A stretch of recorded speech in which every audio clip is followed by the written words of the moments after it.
За сайн байцгаана уу үзэгчдээ. Доктортой хөгжлийн боловсролын агуулгын хүрээнд хийгдэж байгаа цэлээ хичээлээ энэ удаа нэг гой газраас хийж гин. Энэ бол малын гаралтай өөх тосыг дахин боловсруулдаг Хотол Construction компани үйлдвэр юм байна. Яг одоо үйлдвэрийн захиралтай уулзж гин. Өөрийгөө товчхон танилцуулаач.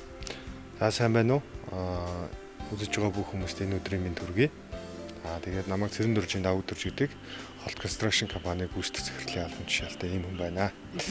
За бид нар ч одоо нэг хэсэг болвол өөхөн тосоо ашиглаад савн зэрэг бүтээгдэхүүн монголчууд хийдэг гэсэн. Сүүлийн үед бол шууд хайдаг болц тээ. Гэтэл одоо ингээд ийм гой үйлдвэр байгуулагдаад хаягдаад байсан нөгөө гой түүхийн ид чинь савн биш гэлээ ямар ч байсан гадагш экспорт нь гардаг болсон юм шүү дээ. Тэгэхээр энэ санаа хизээс эхэлсэн яг үйлдвэр хизээ байгуулагдсан бэ? За санаа бол 2015 оноос эхэлж бид нар санаагаа гаргаж санааны сэдвэн маань өөрөө одоо имэйлтэйгээр явах ч юм уу, налаахан бойны цэгүүдээр явах ч юм уу ингээ явж яхад нөгөө малын гаралтай одоо ямар нэгэн бойны цэгүүдээр ч юм өөх хаягдчихсэн. Үүн дээрээ санаагаа аваад тэгээ мэдээж одоо Монгол улсууд, залуу улсууд улсын хойно мөнгө төгрөгийн асуудал бэрхшээлүүд гараад за ингээд энэ хооронд одоо төслөө явуулсаар байгаад 2019 он буюу нодон жил бид нэр одоо аль бизнес зөвшөөрлөө аваад эрхээ аваад ийм үйл ажиллагаагаа чигдрүүлж эхэлсэн. Одоо үйлдвэрийн хүчин чадал ямар байна? Тэгээд гадагшаа гарахад ямар одоо дарамт шахалт эсвэл эрсдэл юу байдаг вэ? За одоо үйлдвэрийн хүчин чадал гэх юм бол манай үйлдвэр тоног төхөөрөмж хятадын гаралтай тоног төхөөрөмж байгаа. 4-10-аас 15 тонн өөх боловсруулах чадaltaй. Энэ маань юу гэсэн үг вэ гэхээр нэгсэнд одоо яг малаас гарсаа сэмжний өөх байдаг ч юм уу тий. Дээрээс нь магадгүй нэг гэртээ боорц хийгээд тайраад илүү горсон нэг шаргац өөхч байдаг шүү дээ. Тийм өөх зөөхийг бол авдаг. Аваад энийг үйлдвэрлээд 650-аас 670 кг-аар савлаад экспортод одоо гаргах гээд зорж байгаа. Эхнээсээ одоо мөрсөөр гараад эхэлж байгаа юм тос байна. Үйлдвэрийн яг үндсэн үйл ажиллагаа маань эхлээд одоогийн мэдлээ 100 гаруй тонн тос үйлдвэрлэжсэн. Мөн адил одоо манайхтай адил ижил төстэй бас 3-4 үйлдвэр байдаг гэж сонссон. Бид нар бас ингээд нэгдээ ч юм уу те чаашиж ерөнхийдөө бол нөгөө нэг үгээр хэлэх юм бол нөгөө тос маань тосны олдоц өөхний олдоц маань Монгол айгүй их илбэг. Манай монголч өөрөө хэдэн сая малтай байлээ. Тийм учраас айгүй их илбэг байдаг учраас энэ чиглэлүүд улам их байх тусмаа л Монгол оронд хэрэгтэй л гэж бодож байна. Түүхийд илбэгчлээ тэр болгоныг цуглуулж аавна гэдэг бол бас хүнд шүү дээ. Дахин боловсруулах үйлдвэрүүдийн хувьд бол түүхийн идэ яаж олох вэ?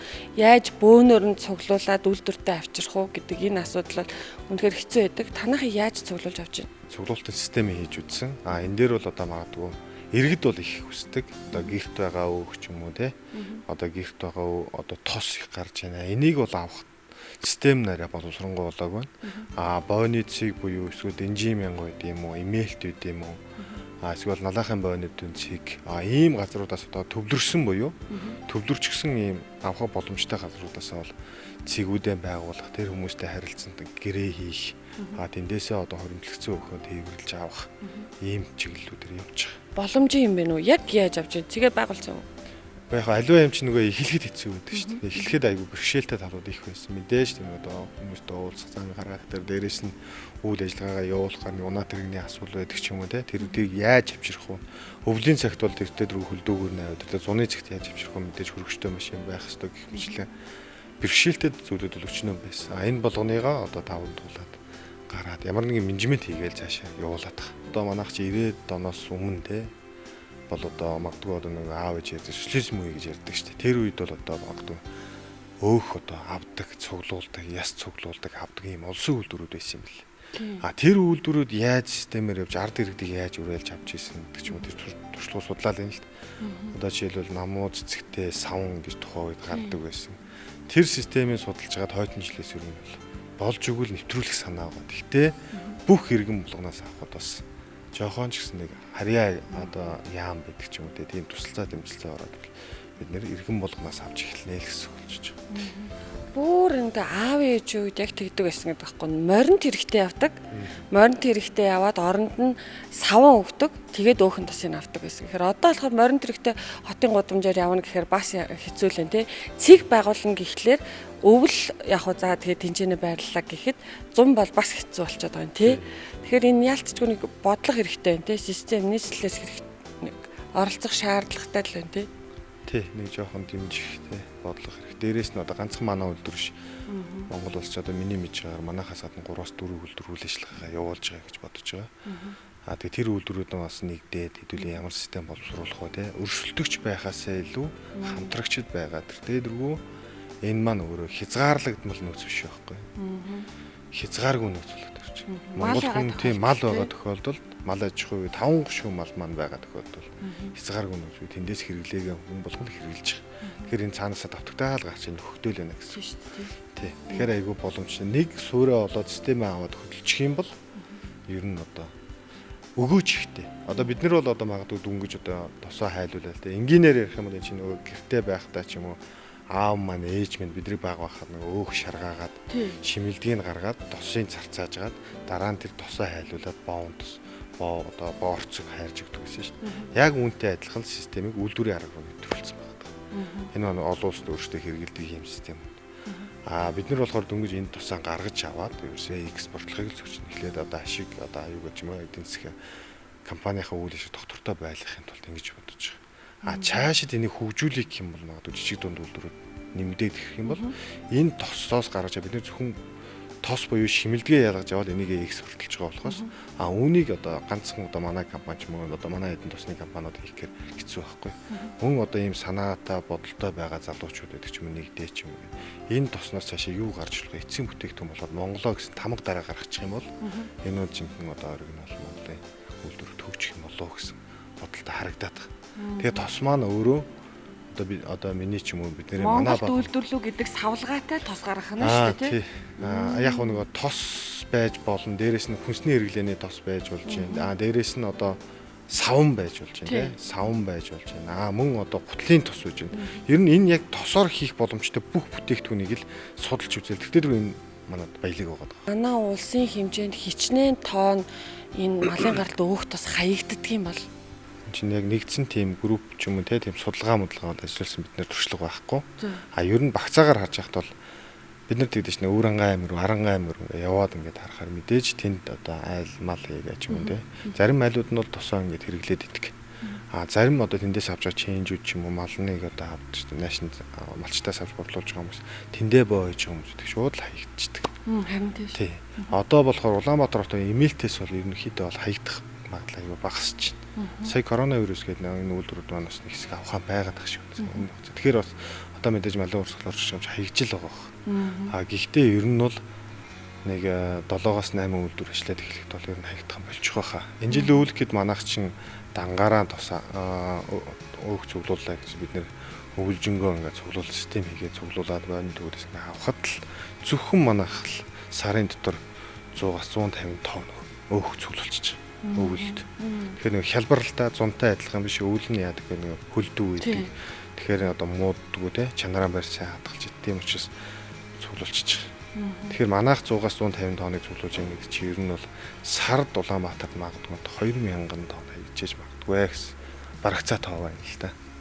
Асар хэмжээгээр хаягдчихэж магадгүй. Энэ болгоныг л бид нэр хаягхгүйгээр аваад хэрэглээд бүр үйлдвэрлээд одоо бид нэр бол одоо ихний ээлжинд экспортлох гэж явж штэ. Энэ бол бас олддог ч удаад байгаа. Хаягжсэн юмаа бид нэр сайхан Монголдо үйлдвэрлээд энийг экспортлох гэдэг бол даваа тал байна л гэж. За хангалттай түүхийд байгаад байдаг, үйлдвэр нь байгаад байдаг тий. Цаашаа хөгжих боломж байгаад байдаг. Энэ бол байгальд ээлтэй үйл ажил яхахгүй мөн. Гэтэл яг энэ чиглэлээр ажиллаж байгаа компаниудад нэг бас асуудал бол нөгөө гаргацсан хийцэн бүтээгдэхүүнээ импортод одоо экспортод гаргах гэхлээр нөгөө гадны улс орнуудын стандарт шаардлагыг хангахгүй гэдэг ч юм уу тий гаргаж чадхаа байцдаг шүү дээ. Танад тийм асуудал байна уу? За одоогийн байдлаар бол бид нэр хятад руу экспортлох гээд бүх зөвшөөрлүүдээ эндээс Монголын одоо мэргэжлийн хамтаараа шалгуулад бүх одоо Монголын зөвшөөрлүүд аваад өгчөж байгаа. Одоо яг зарим үйлдвэрч юм уу манай үйлдвэрч юм ингээд урагш нь гаргах гээд өгчөж байгаа байхгүй. Яг одоо зөвшөөрөл гаргахтай холбоотой сая нэг корона гэдэг вирус одоо дэлхийг хамарч шít тийм. Тэгээ коронавирусын үегээд ерөнхийдөө зөвшөөрөл хойшлогдоод байгаа. Болж өгдөгсөн бол одоо тэнд магадгүй миний бодлоор 3-аас 5 үйлдвэрийн зөвшөөрөл гацсан байгаа. За. Хятад руу одоо бид нар бүгд төсөлтөө өгсөн. Хэдтэй одоо мэргэжлийн хэлтэй 20 зэрэг газар байдаг ч юм уу те. Энд ингээд одоо буцаад ч юм уу гацчих байх те шалгачлах байх. Тэгэхээр бас нөгөө тэр экспортлох гэхээр тэр орны улсууд заавал гэж Монгол төрч үзэх хэрэгтэй байдаг ч юм уу те шалгуур үзүүлэлт байгаа байхгүй. Болж өгдөгсөн бол одоо гадаад харилцааны яамнаас ч юм уу те хамтаа ажиллагаа хийгээд хөдөлгөөд өгч гэдэг ч юм уу. Хөдөлгөч юм уу. Хятад руу гаргах боломж байна уу? Бидний хамгийн гарах боломжтой бомб бүс байхгүй. Тэгээд дээр нь энд эдийн засгийг өөрөө хөгжчихсөн. Энд хэрэглэгч их байна. Үйлдвэрүүд их байна л гэсэн. Аль болох уг нь бол бид нэр энэ тосоо энэ манайх чинь эцсийн бүтээгдэхүүн биш. Техникийн зорилттой гарч байгаа тос. Өөрөө хүнсний зорилттой биш л манай өдөр арай хүнсний зорилттой болж хэмжээг байгаа. Техникийн зорилттой тосж байгаас тэр хятад оронд байгаа бүгд хятад улсад байгаа. Тэр үйлдвэрүүд манай тосыг аваад одоо Монголд үйлдвэрлэж чадсан тосуудыг аваад өөрсдөө дахиад эцсийн бүтээгдэхүүн болгох. Тий, тэгж хөдөлж авч гэсэн. Уг нь бол бид нэр одоо тосоо ингээ гаргаад авсан юм чинь бизнес салбарч юм энэ салбар руу орж ирээд ингээд явах юм бол өөрсдөө одоо тэр гутлын тосоо одоо юу гэдэг те савнгаа чинь нэг тий ерөөсөө яг эцсийн бүтээгдэхүүн болгоод бид нэр эндээс эцсийн бүтээгдэхүүн болгоо гэж экспортлохын оронд бөөнөрөө хамтарч эцсийн бүтээгдэхүүн болгоод экспортлоход Монголд үйлдвэрлэх гэсэн тамгаан дараа гаргачих юм бол Монгол улсын бас хөгжлөмөр оруулах бол гэж боддог байхгүй. За ямар нэгэн үйлдвэрлэл эрхлэхээр ус цахилгаан хэрэгтэй шаардлагатай байгаад байдаг. Танаа үйлдвэр ажиллахад ус нь хэрэглэгдэж гин үү, цахилгаан нь хэрэглэгдэж гин үү? Тэгээд үйлдвэрлэл явж байгаа тохиолдолд бас ямар төрлийн хог хаягдал гарах вэ? Тэрийг яаж шийдэж байна? За үйлдвэрлэлийн үндсэн процесс маань болохоор ийм өөх ирнэ. Өөхийг ирээд одоо хөлдөө өхөн бутлана. Бутлаад одоо чанна гэсэн үг. Эхний асуулт буюу цахилгааны асуулт гэж.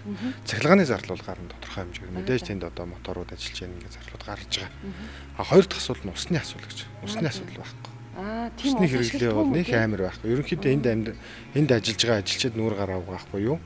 Одоо цэвэрлэгээ хийх ч юм уу те. Ийм юм зүйлээр ус хэрэглэнээс яг үйлдвэрийн процессд бол нэг ус хэрэг байхгүй.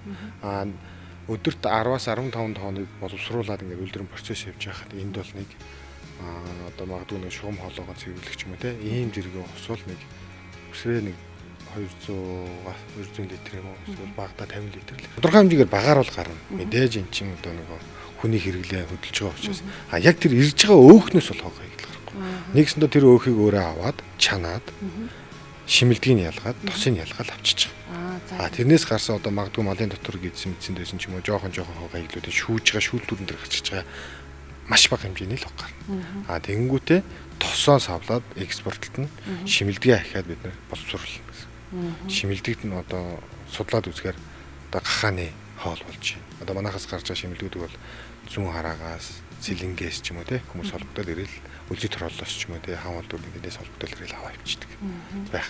Энийг бүр боловсруулад ингэх юм бол одоо сая өвөл бид нэг бага хэмжээний шимэлдэг гаргаж өгсөн Япон руу явуулж утсан. Ингээ Япон руу солонгос руу явуулж утсан. Тохооны олон их гоё тохирохоор юм биш үү та шимэлдэг. Тэгээ бас тэрийг бас судалж эхэлж байна. Тий гарах боломжтой байна уу гэдэг. Өөрт байгаа одоо хаягдчихсан бүтээгдэхүүнээ дахиж боловсруулад импортод экспортод гаргангуудаа тэгээд эн чинь болвол одоо нэг эдийн засгийн хувьд маш ач холбогдолтой тий. За дээрэс нь байгаль орчинд их ач холбогдолтой ийм үйл ажиллагаа гэж үзэж байна. Нөгөө талаар ажлын байр бас бий болгоод тах шүү дээ тий. Нийт энэ чи үйлдвэрт одоо хичнээн ажиллаж байна. Яг манай үйлдвэрт нийт одоо офис ажилтан одоо үйлдвэр хариуцаа техникч гэж юм уу те. Одоо энэ ачаал болголтой ажилтаа оролцоод нэг 10-аас 12 хүн ажиллаж байгаа. Тий. Мөн энийг дагсан ажлын байрууд үүсэж эхэлж байна гэсэн. Тэгээ ганцхан манайх биш л те. Яг манайхтай ижил төстэй үйл ажиллагаа явуулж байгаа 3-4 үйлдвэр байгаа гэж бид нар ярьжсэн. Энтэй адилхан тэр үйлдвэрүүд маань мэдээж тэнд хайжсэн өөхийг аваад эхлэхээр тэнд ажлын байр бий болно. Бид нар зүгээр авахгүй, үнэгүй авахгүй. 1 кг-ын тэдэнд төгрөг авна гэхээр тэнд одоо магадгүй дэнжин мянга дээр хоньны гид сарилгаа тийм үү малын эмээлтэй гид сарилгаа сууж байгаа настай хүн ч үе залуу хүн ч үе одоо тийм эмэгтэй голцсон хүмүүс гэдэг тийм тэр хүмүүс маань өөрсдөө дахиад ажлын байран дээр нэмэлт одоо мөнгөтэй болж төлбөртэй болж байна мөнгө авч байна л гэсэн цалинтай болж байна гэсэн тийм мэддэхгүй гэж юм дээ тийм цалин ямар ч сан карманд мөнгө орлого нэмж байна л гэсэн үг тийм. За баярлалаа. Манай өнөөдрийн теле хичээл энэ үрээд дуусч байна. За өнөөдрийн теле хичээлээс хамгийн гол нь нэг хэсэг тэр чигтээ хаягдаад байсан. Ерөөсөө үн цэнгүй ийм байсан малын гаралтай өөх тосыг дахин боловсруулдаг үйлдвэр манай улсад бас байгаа юм байна.